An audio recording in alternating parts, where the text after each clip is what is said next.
Welcome to Sex Ed with DB. I'm your host, DB. Let's get into it.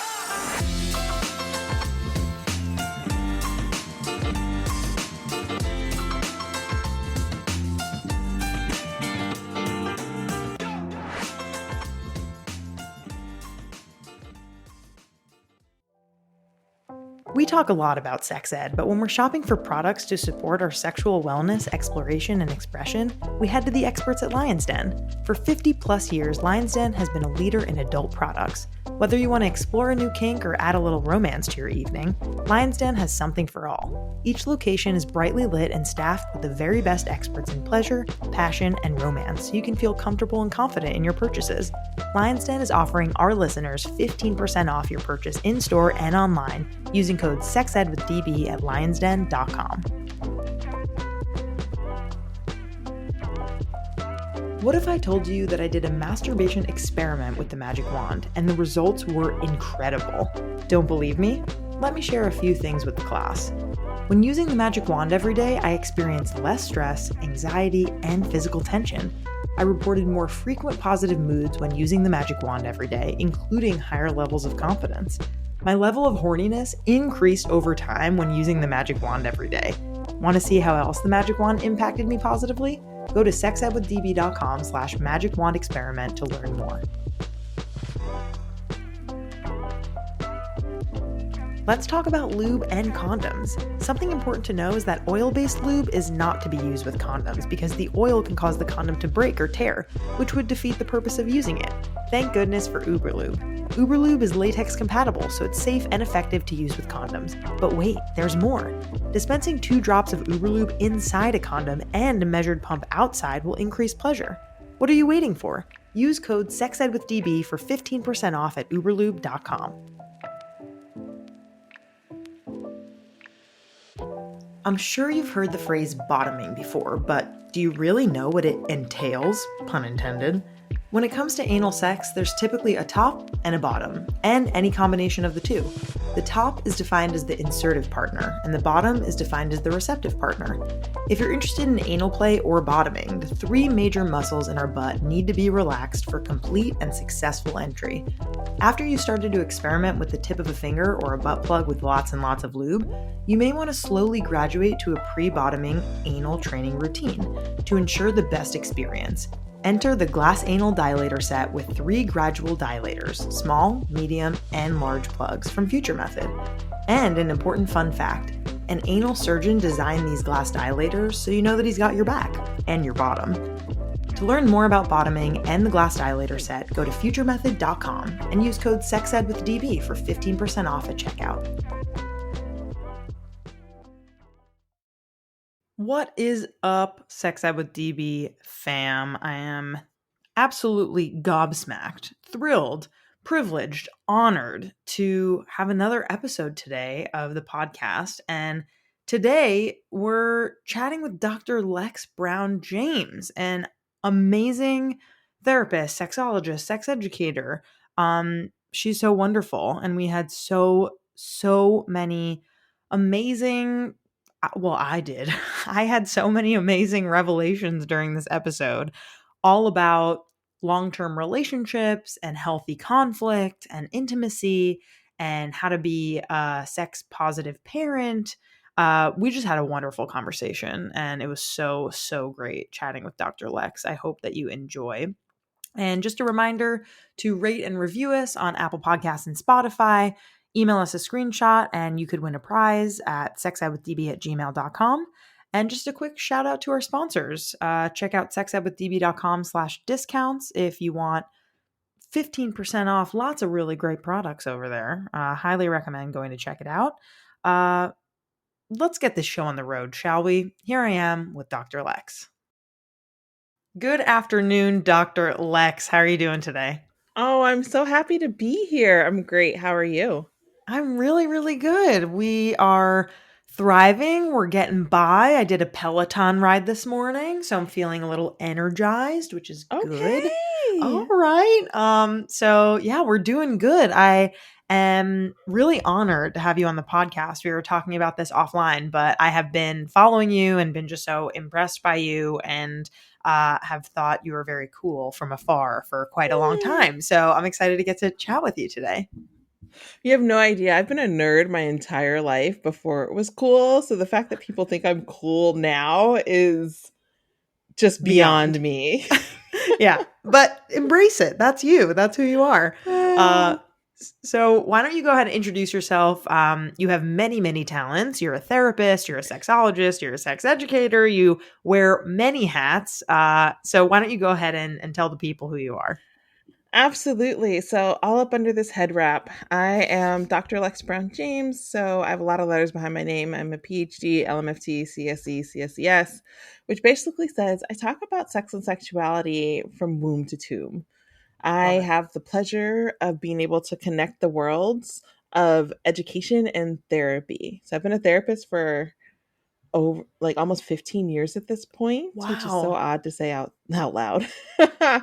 And I'm also an educator. So I have a PhD in education and specifically around sexuality. So I really help people learn and lean into shame-free sex ed from womb to tomb at age appropriate and accessible forms of information.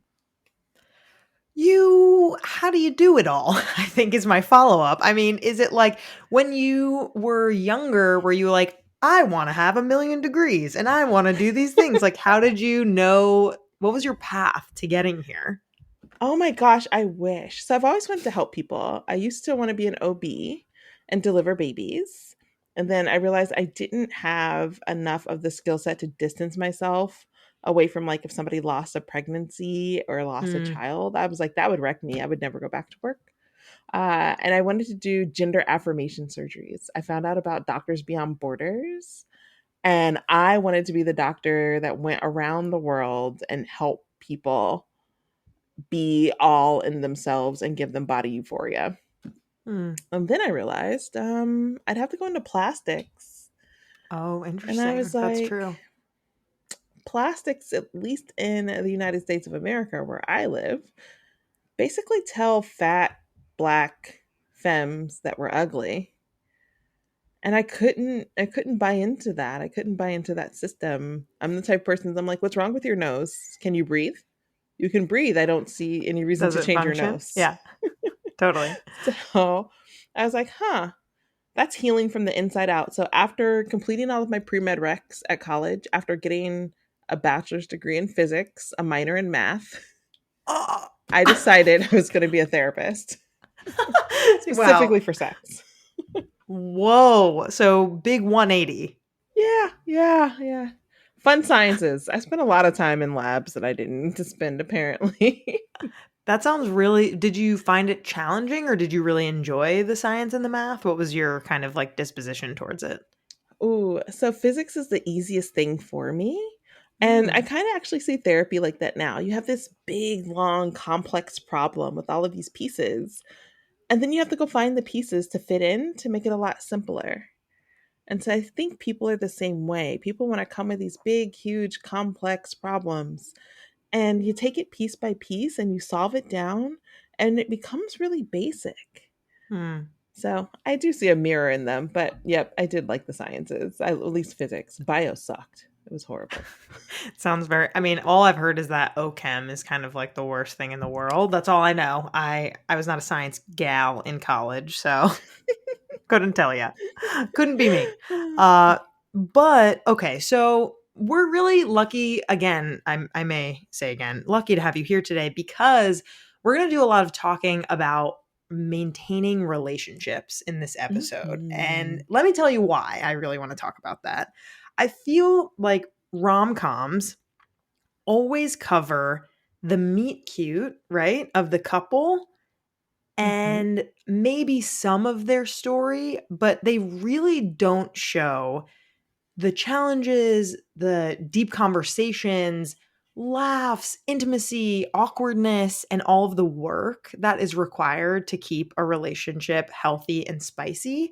And even like anecdotally, when we're dating someone new, that's all our friends want to hear about, right? Like, how was the date? What's up? What do you like? What do you not like? Mhm. And then once we kind of have committed to somebody, if we're talking specifically about monogamous relationships, there's not really more check-ins about that. It's kind of just like Yeah. assuming that everything is fine, or we don't really talk about our maintenance that much unless there's a huge problem where someone's like, "Oh, we're going to Mm-hmm. break up," and then people want to know about it, right? They're there for the drama.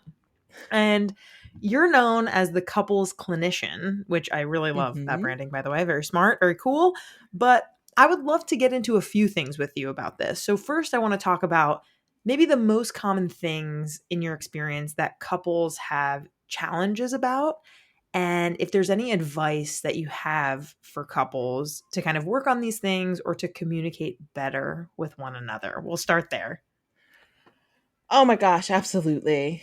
So, exactly what you said, right? It's this, we meet, let's learn about each other. If you're my friends group, we actually have a setup with our friends where we actually do a quiz with the new person to see if they're actually compatible. Love And that. and if they don't subject to it, it's an instant no uh, from the friend group. Right. But all couples, 98% of them that come to me in my practice over the years come for communication. And we're podcasting, so you can't see I'm using quotation marks because everybody's like, we can't communicate well. And when I get into it, I'm like, you heard what they said, you just didn't like it. Ooh, okay. That's not a communication issue. You didn't like what they said. Hmm. You understood it. You understood where they're coming from. You understand why they're frustrated. That's not a communication issue. What I usually boil down, and this is my advice, get past the communication. It's typically a vulnerability issue. I don't feel safe enough to tell you my honest truth, Hmm. right? I can't be vulnerable with you to let you know that when you're coming home late, I'm actually scared that you've abandoned me. I don't say that. So I say, oh, well, you must not care because you ain't even sent a text message. Like someone's phone died, huh? Exactly, right? So we use a snarky sarcasm.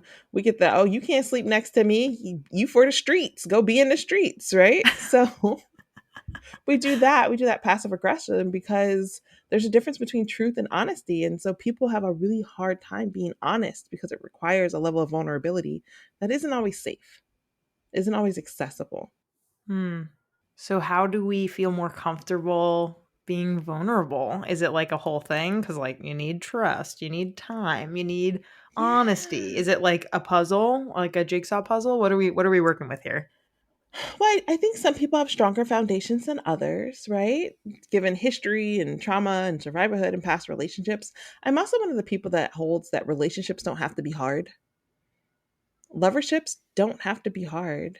I don't. And so I will say this as a person who's been with my lover for, ooh, it's not my job to keep track. So I'm going to say like almost 10 years we've been together. He keeps track of like Wow. how long we've been together and like our wedding He's dates got and the all that type of dates. stuff. Yeah, don't care. Um, but we've argued once and it was over a vacuum. One time in 10 One years? time and it was over a vacuum. And Okay, it was can because you I wasn't wearing headphones while we were vacuuming. And I was so confused. I was like, I've been alive for 30 plus years. Why would I need headphones while I'm vacuuming? I've never worn headphones for my vacuuming and I can hear better than you. And he was so frustrated. He put his hands on his hips and took a deep breath. And I'm like, so you're frustrated, but I don't understand. And so he had to walk away and come back because he was like, you just need to put the headphones on. I'm like, I don't get it. while you What were are we doing? vacuuming? While I was vacuuming. So in Very the end, strange. he wanted to protect my hearing because That's apparently what I this thought vacuum maybe. Okay. That's what goes at I a Okay, maybe higher not. decibel. Okay, so maybe Who it's knew that? earplugs? Like yeah, like what's going They on were here? noise canceling Oh, headphones. noise canceling. Okay, so he Yeah, they really were was like the concerned for you. yes, yes, and it was very sweet. And I'm like, well, without the full context of the picture, it doesn't make sense for me to wear headphones using a vacuum. And he's like, I get that now. And so that was our That's that the was our only disagreement. time That's the only time. That is the that only time. Now, don't get that me wrong, is we've had hard wild. conversations. Yes. We've I was going definitely to say had could you like, differentiate? Right. right? I didn't like that this happened. And so when I say like this really frustrated me or this bothered me or I felt really uncared for, he's like, I'm so sorry. You're absolutely right. I can shift that. Or if he's like, babe, I need this to be different, I'm like, I dropped the ball. My bad. Let's figure out how it can be different because I need help to make this different. Right. And that's kind of how we function because it's never a war between us. Like, Mm. this is your person. You have built trust with this person. I tell all lovers when you first meet, snorkel. You're going to go Can right you say below the more about surface, that? right? Oh, I You want see, to I go see. right below the surface to get to know that person. You don't want to deep dive. We're not scuba diving on the first 3 dates, okay? People are like, give me your Mm. social security number. Have you ever had services? Like, who is your mama? Like, we're not Right. doing that. I need to know if I can trust you. So if I light up about cosplaying at BlurredCon and you roll your eyes and you're dismissive, you're probably not the person for me, Mm. right? Because I just let you know a little bit about me that really excites me. And it also didn't excite you. My excitement didn't excite you. You weren't excited about the same thing. So now I'm like, will you support when I have to spend hours on my costume or will you be frustrated with me? Very Will specific I have example. Is that personal? Is it a personal Oh example? no, we cosplay. I have a whole like there's a decade worth of plans to cosplay as an entire family. Oh my God, that's so I cute. can't wait. I I'm cannot wait. really into this. I'm really into that. I might get them in Um, tights this year. I might. fantastic. Truly fantastic. Um, all right. So clearly you have a very healthy relationship, one that we all strive for, I think. I'll speak for myself. Uh, Hmm. I'm wondering if you could talk about for other folks who come and see you and who are, you know, maybe really happy together, but do get into it, have hard conversations, do have disagreements. Maybe there are some arguments. Mm-hmm. What are folks kind of like, you know, what are some like like you said, they're not maybe at war with each other, but like what are some things tangentially that come up for couples that they have Yeah. a hard time with sometimes? Oh my gosh, it's everything, right? So it's we're not spending enough time together. Our sex isn't great, or we're not having enough sex. Um, Typically it's hobbies. So sometimes one person's feeling neglected because somebody's out doing whatever, playing video games, out with their friends, not taking care of home enough. Parenting and how people parent becomes Mm, very, very big. They're like, well, you let them do this, or you're going to raise them this way, and we can't agree. And then there's also just power dynamics in a relationship. One person feels like another person should be more submissive, another person's feeling oppressed in a relationship. So we come to a lot of different ways, and it's how they communicate. So in one communication, one person gets really defensive. And I know that's a big trigger word nowadays. Everybody's like, you're just being defensive. And it's like, I just said a sentence. And defensiveness always escalates conflict. As mm, soon as somebody says, I'm feeling attacked, or they perceive being attacked, that defensiveness is going to make that conflict more intense every single time. So we have a lot of that floating around. And then couples are like, should we be together? And they start to doubt their choice in choosing a lover. mm. And I feel like it is really tough, right? To know. Okay, let me give some context. I feel like I'm at a place right now where I'm 30 years old, right? And so Hmm. a lot of my friends who have been in long-term relationships, there are some marriages that are happening. I've personally been with my partner for 7 years. We recently got engaged. We're getting married next year. Um so there's like that kind of path. And then there Hmm. are some of my friends who are just starting to break up with their long-term partners who like had Hmm. these plans and who, were really looking forward to that and that was their person and it's just like it feels very intense Hmm. when there is this clear line for some people of like, you did this or I feel this way and therefore we're not a right fit anymore. But how do you navigate or like, how do you recommend couples navigate that gray area where maybe they're like, how do we know if we want to keep investing in each other or Yeah. not? We don't really talk about Yeah. this gray area either, I feel. Mhm. No. And so that's oftentimes when I see people in my office, right? They've tried it on their own for a while. They might have went to church and got the counseling or whatever religious thing they're into, and then they're realizing like it's not exactly working. Maybe we need a professional. And so what I usually have lovers do is I have them table breaking up, and they decide on the time frame. 3 months, 6 months, 2 months, whatever it is. 2 months is not really enough time to do a lot of work, but 3 to 6 months is what I say. I say everybody is dedicated to this relationship for the next 3 to 6 months. Breaking up is not an option. One, to alleviate fear that one person is going to be left. And so sometimes people do really strange things out of fear, right? Mm, I'm going to try and do everything I can to keep you. I'm going to try everything I can to have you prove that you care for me. And so that can be a really dangerous area to be in because people can start to feel desperate. So I'm going to alleviate that. mm, I want to get that off the table. The other thing is, what would it be like broken up? What would your life be like? Would you miss this other person? Would a huge gap be unfulfilled? What would that be like? And so we practice some gratitude. We learn how to communicate. We get all of the secrets out of the way because sometimes people are keeping secrets. We talk about what's been lost. So sometimes people are like, we had to spend all of our time together during COVID, and I saw your shitty draws, and that was a turnoff. And I just can't get that out of my mind. right.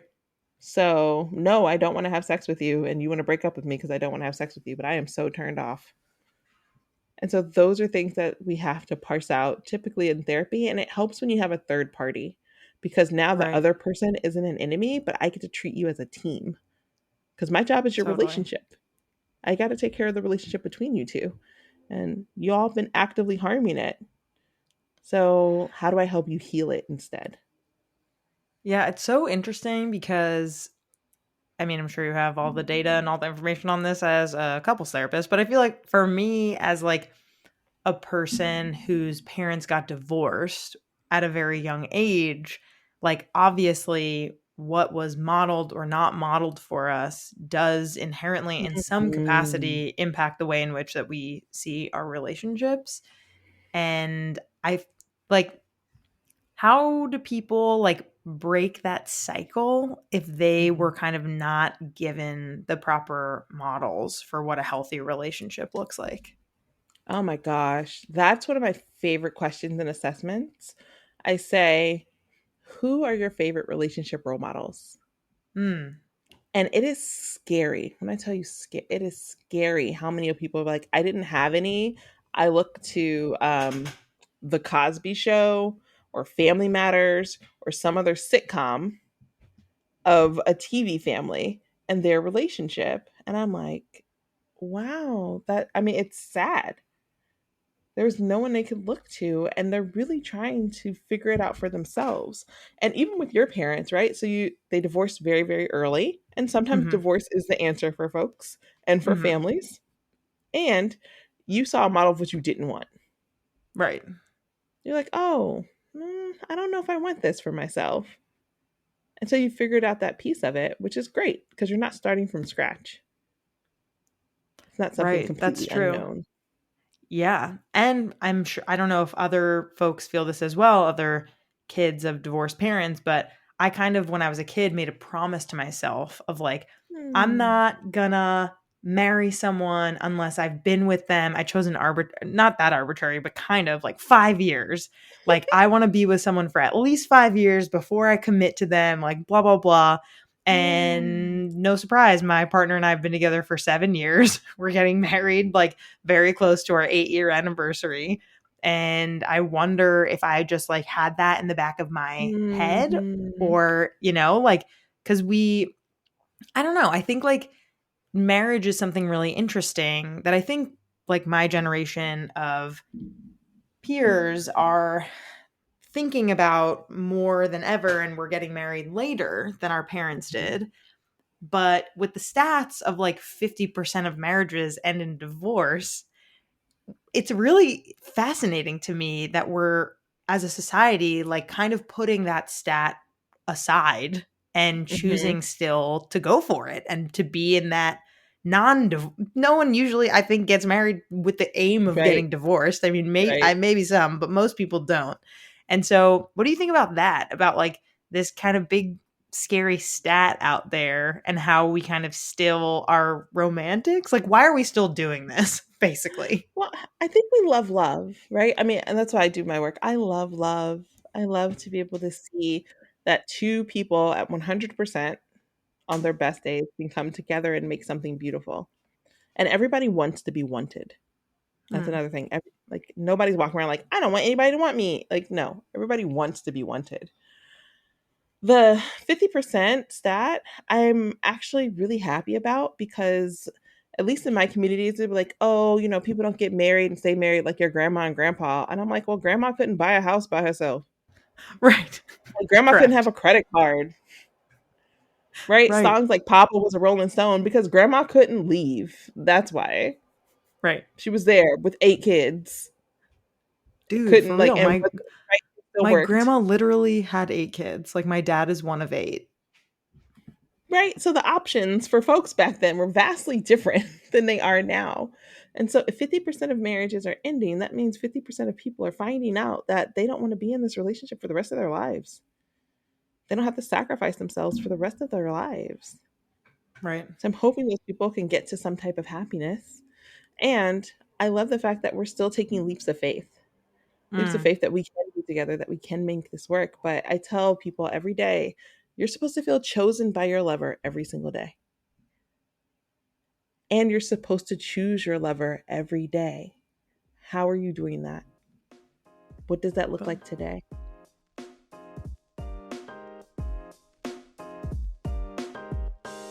when you're traveling, you don't have access to your amazing sex goodie stash. So, you start to pack your lube for sexy time in your toiletry bag, and when you open your bag back up, the lube you packed, of course, spills all over your toothbrush, makeup, and floss picks. Enter a brand new product from Uberlube that will get your lube to your destination without spillage. They're new good to go travelers, perfect for your purse, pocket, gym bag, or carry on luggage. The Good to Go Traveler features the same Uberlube product in a discreet aluminum traveler that comes in 6 colors. Try Uberlube and their Good to Go Traveler now with code SEXED for 15% off at uberlube.com. Ever since getting engaged to my wonderful fiance, I've been thinking about ways to keep things fun and novel between us, but I, of course, want it to feel organic. I want to be able to feel sexy and comfortable in my body while trying something new. Thanks to Lion's Den, a new adventure I've been exploring is the world of lingerie. I never really was a big lingerie girl myself, but once I started trying on lingerie that accentuated my curves, felt super soft to the touch, and made me look in the mirror and felt wildly confident in my skin, that changed pretty quickly. Plus, when I searched for what I might like on Lion's Den's website, I saw models that actually looked like me. They were curvy and thick and voluptuous, and it made all the difference to see models that have my body type. Want to join me in my new lingerie chapter? Right now, you can use code SEXED for 15% off your purchase in-store and online at lionsden.com. Follow them on social media at Lions Den Adult on IG and TikTok for exclusive offers, deals, and giveaways.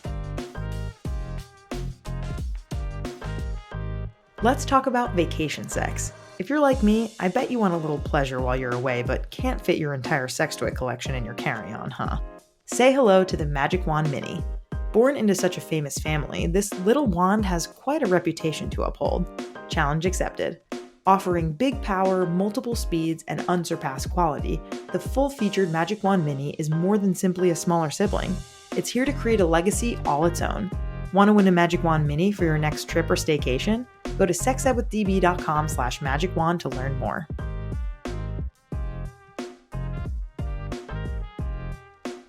When it comes to anal sex, what comes to mind?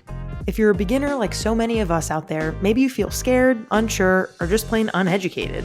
Future Method can help with that. Founded by a doctor and anal sex expert, Future Method develops science-backed products and non-judgmental doctor-led education to maximize pleasure, eliminate injury, and empower the way people choose to play in the bedroom.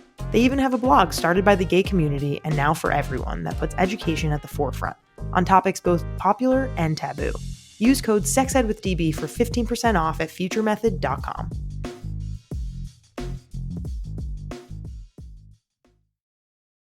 Speaking of you saying everyone wants to be wanted, let's transition to how you work with couples to keep things intimate and fun, because Mm. in the bedroom specifically, right? Because I feel like when I get questions from listeners around like, how do I like strengthen my relationship? How do I keep things spicy in the bedroom? Like, how do I keep my partner excited, or how do I keep myself excited? And I Yeah. feel like for those of us who do have a healthy sexual appetite, we desire sex with ourselves and with our partner. When that part is good, the rest can fall into place, Mm. and vice versa. Like when you're feeling good and connected out of the bedroom, then usually intimacy in the bedroom feels that much better. So I'm Mhm. wondering, like, what are some kind of common tools and practices that you chat with couples about in this arena? Oh, I love this. So something, and it typically lives on my Instagram. It's called Naked Homework. So I have all of my Ooh. lovers do some version of naked homework assignments. It involves being naked, and it's homework, so you have to do it at home. Nobody ever gets naked in front of me. But one of my favorite naked homeworks is to have people front, back, however, top or bottoms. You have to be naked in whatever that vicinity is. You will do the whole body eventually, but it is a gratitude body scan. So your lover and you will take turns saying different parts of the body that you're grateful for. So it could be like, I'm so grateful for your eyes because they tell me exactly how much you love me every time I look at you. And then they have to show that body part some physical affection. Hmm. Whatever it is, it's physical affection because so often we're only touching for sex. Hmm. Right? We forget that you can just touch for closeness. You can touch just to release good endorphins. You can hug just because it feels comfortable and just because it's pleasure. So removing the intercourse pressure from pleasure and what that looks like alleviates so much because people aren't always down for sex. Or I will say penetrative intercourse, right? Because sex can be anything. Like Hmm. when's the last time you just made out on the couch because it was a commercial break? Right? You had some ads during your Hulu and you're like, let's just make out. Let's hope the kids don't catch us, right? Like fun times. Maybe your body is in a postpartum body. So Hmm. you're not really feeling like your stuff is leaking everywhere. You just birthed something, right? You're in a diaper, but that doesn't mean you can't get sensual kisses on your back and that just feel really nice. So I think that we have to take out the pressure that comes with physical touch. And Hmm. then typically, right, giving people permission to be like, oh, masturbate, enjoy that. There's been this Yeah. idea that because you're in a couplehood or a lovership that you can't masturbate and self-please anymore. That's like this weird betrayal is how it's perspective. Like, no, go handle your stuff. I'm going to bed. Like Have maybe I don't want you to fun. masturbate right next to me because I'm asleep. Right. Maybe it's But like loud. Right. right. Don't let stuff land on me, right? Do what you need to Right. do. Here's a lube. Totally. I don't know what to tell you. Go do what you Yeah. want. So, Right. permission that you're still a sexual being outside of your lover. And when you don't want to necessarily have that intercourse and interaction, there are other ways that you still build intimacy with physicality. Yes.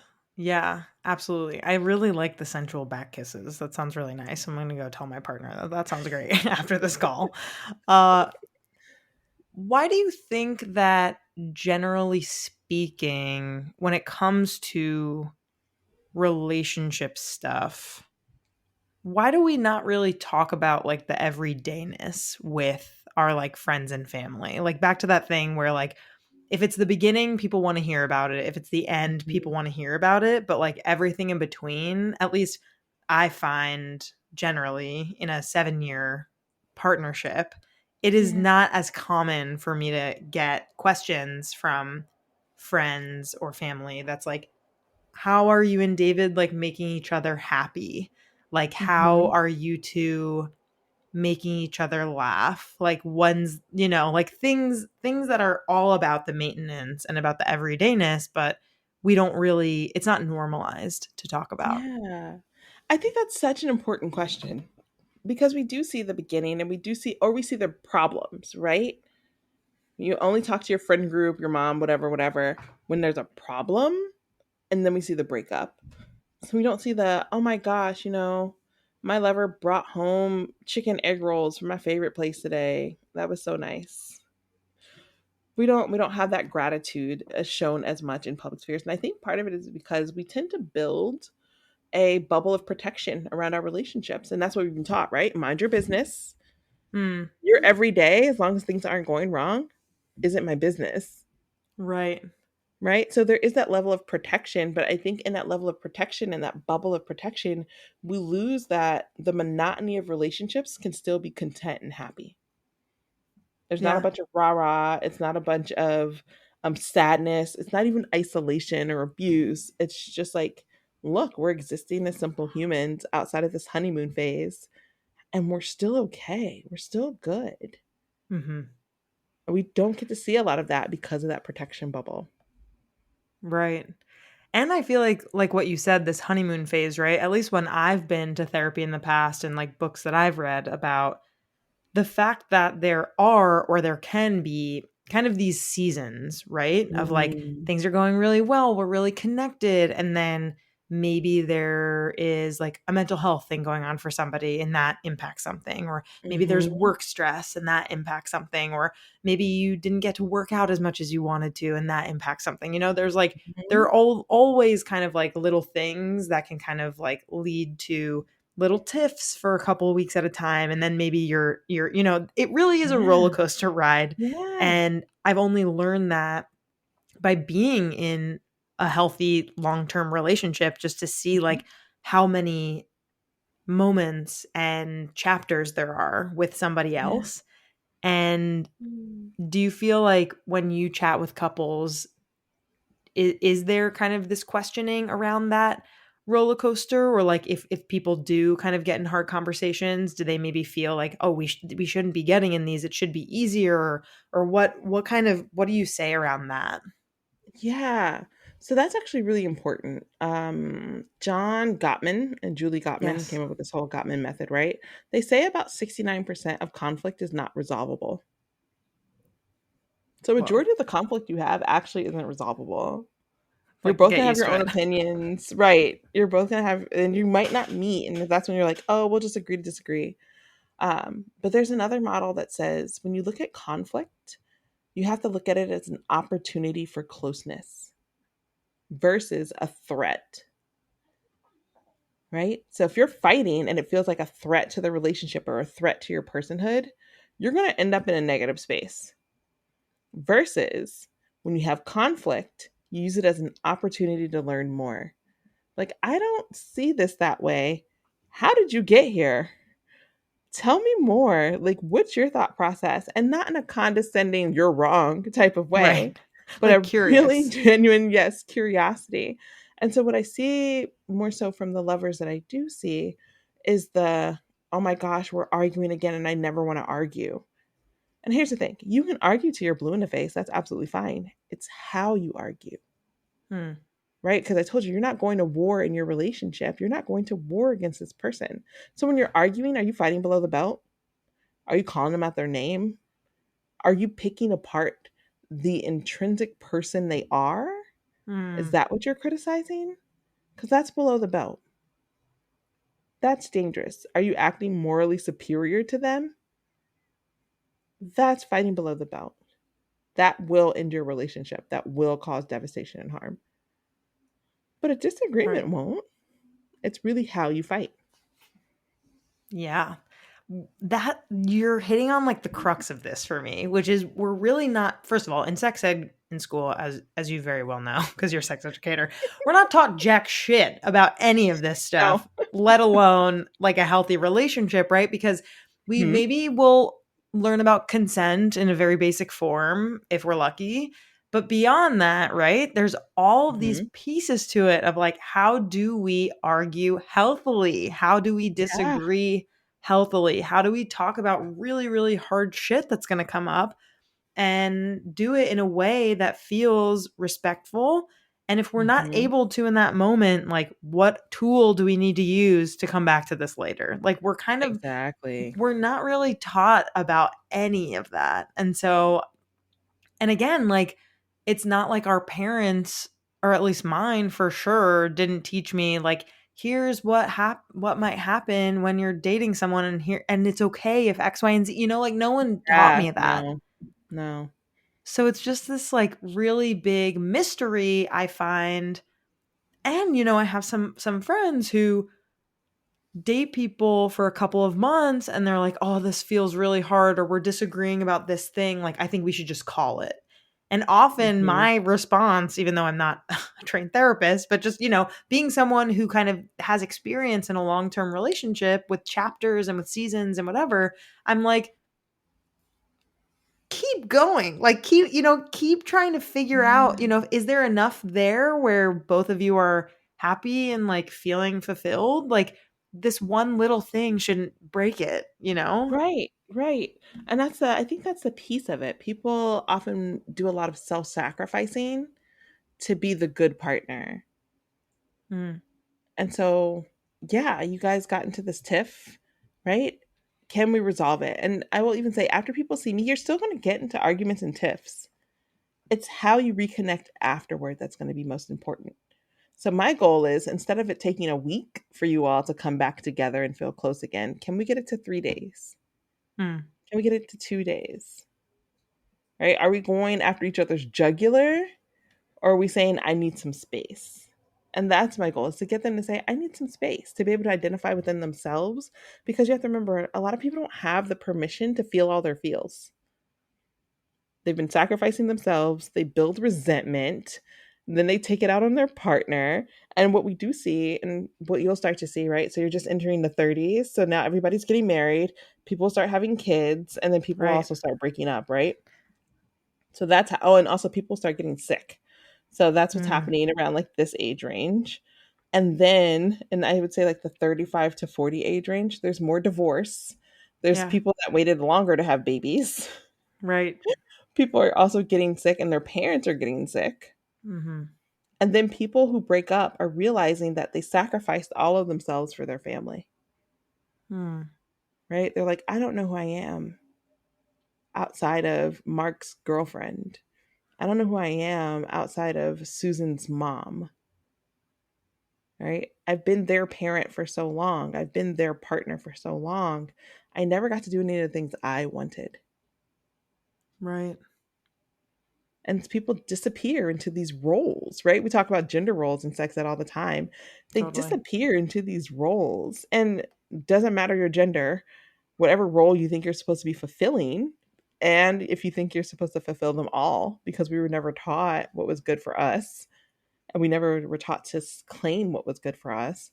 So now they're like, I don't even know what I like anymore.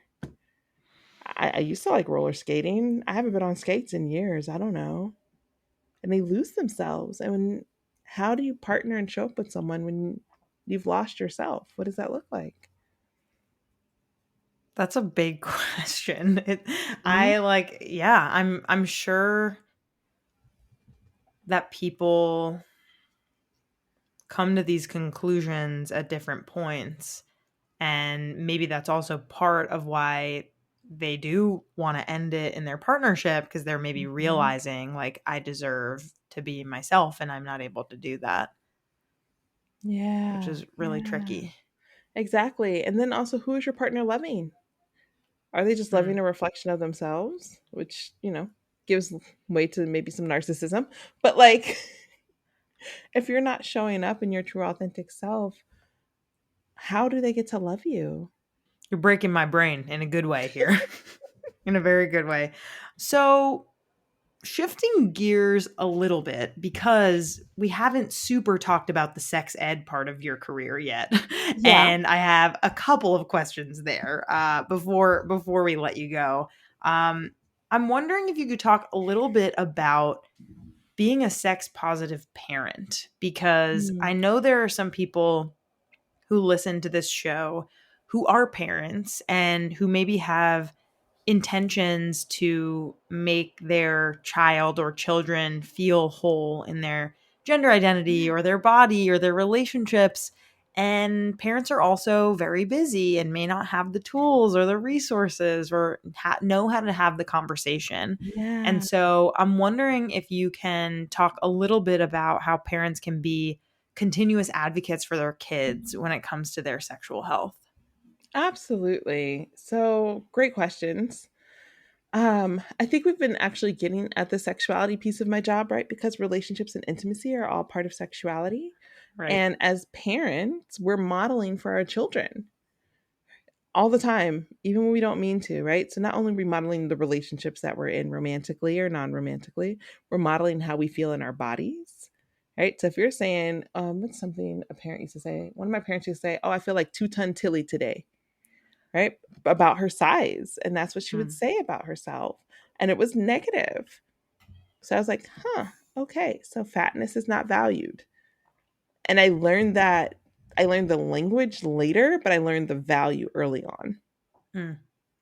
So we're all modeling sex positivity, and sex positivity people always get wrong. They think we just tell people to go out and have as much sex as freaky as possible, as Right. much as possible, which is not what it means.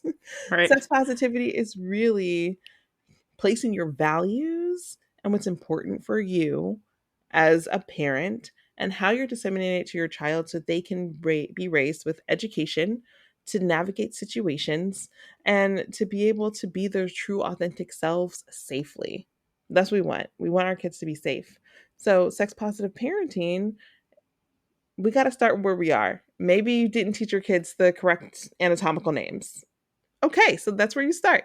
Maybe there's some sexual shame that you have that you've passed on to your child. And so you got to do some of that self work first, right? If you were shamed for being sexually promiscuous, you know where that comes from now because you've listened to this podcast, you have more information, you've read some stuff.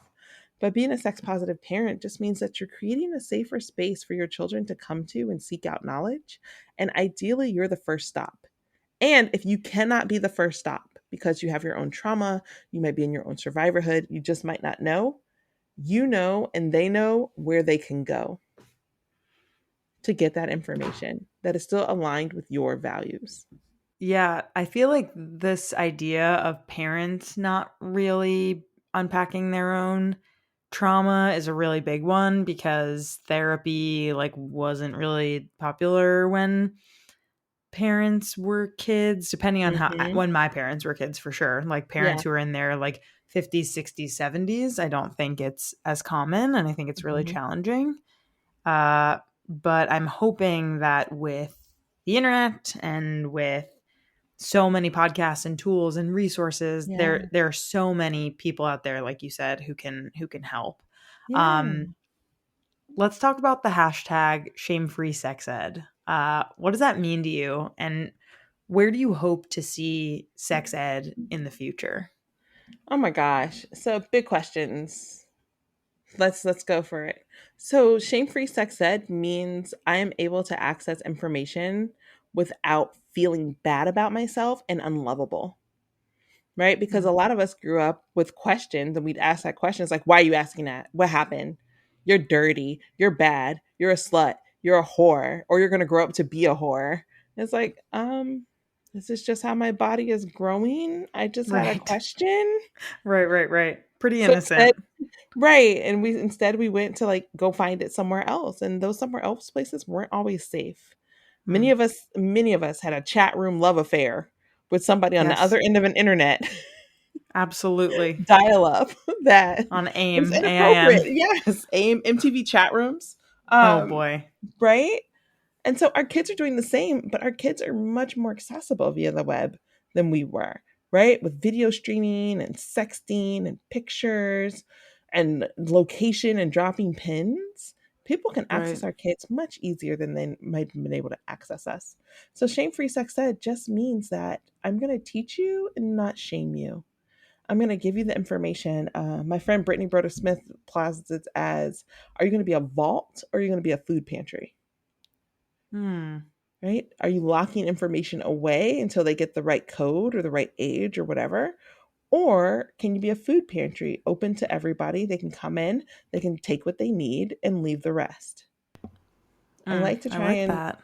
be a food pantry, Yeah. right? And And it then, oh, go ahead. I was just going to say it can be hard and it could take a few tries.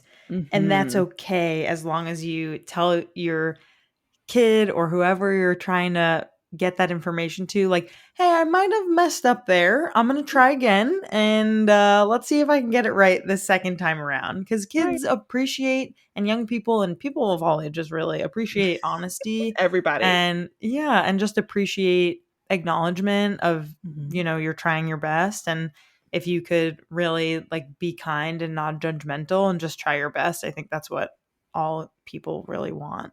Absolutely. And also, you can normalize saying, I don't know. Now, I grew up in the perfectionistic area, right? We had to be perfect, as we were never going to Right. get to college. We were just going to die. Right. Uh, but that being said, and with growing up as a series of perfectionists, right? I don't know wasn't something we were allowed to say. And so I don't actually know the answer to that. Let me go research it and figure it out so I can know how to tell you. Or I don't know how to tell you in a way that you're going to understand. So let me talk to TT Lex and see how I can tell you in a way that you'll understand. Or tell me what you know and maybe I can fill in the gaps and you're not in trouble for knowing, Hmm.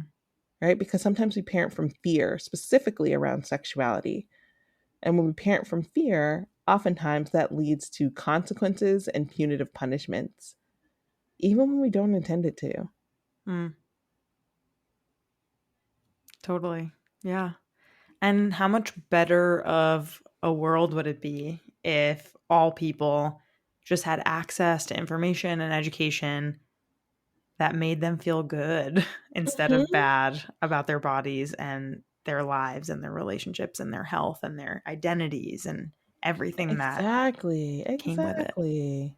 And Yeah. then your other question was the future of the field. Yes.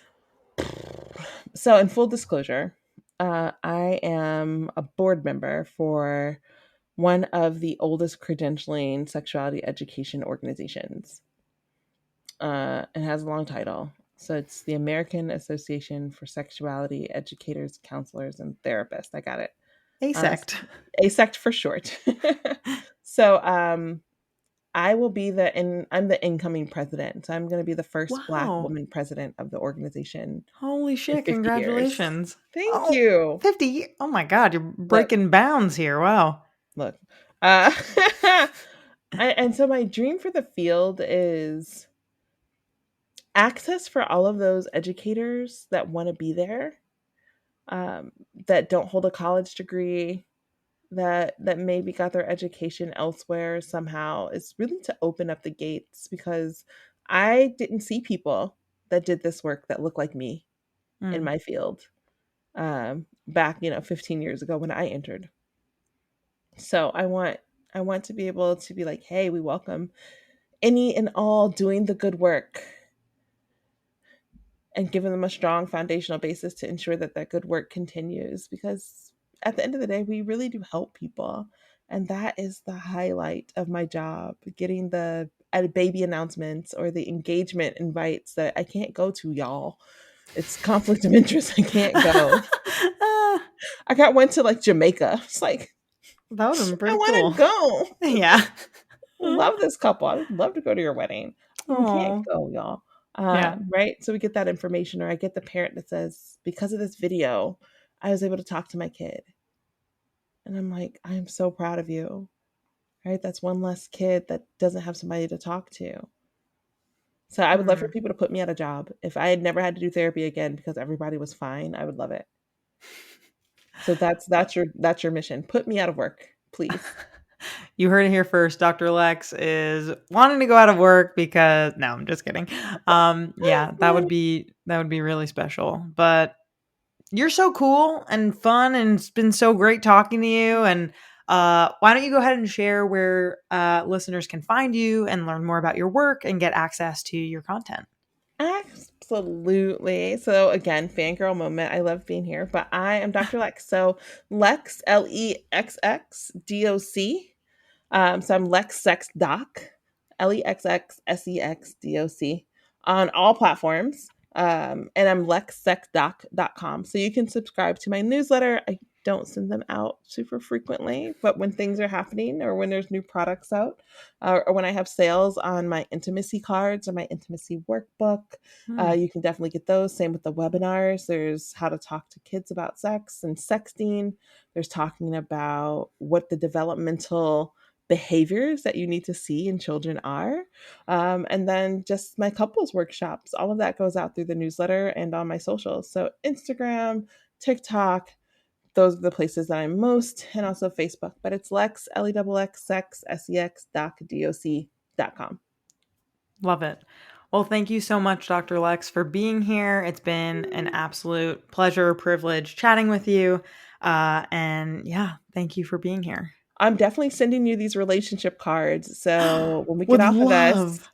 this, yep, I'm gonna get your mailing address and I'm sending you a deck so you can practice with your lover. Oh my God, can't wait. Thank you so, so much. Most welcome. Our creator, host, and executive producer is me, Danielle Bezalel. Our producer and communications lead is Katherine Cohen. Our associate producer and communications coordinator is Sadie Luigi. Our marketing coordinator is Kate Fiala.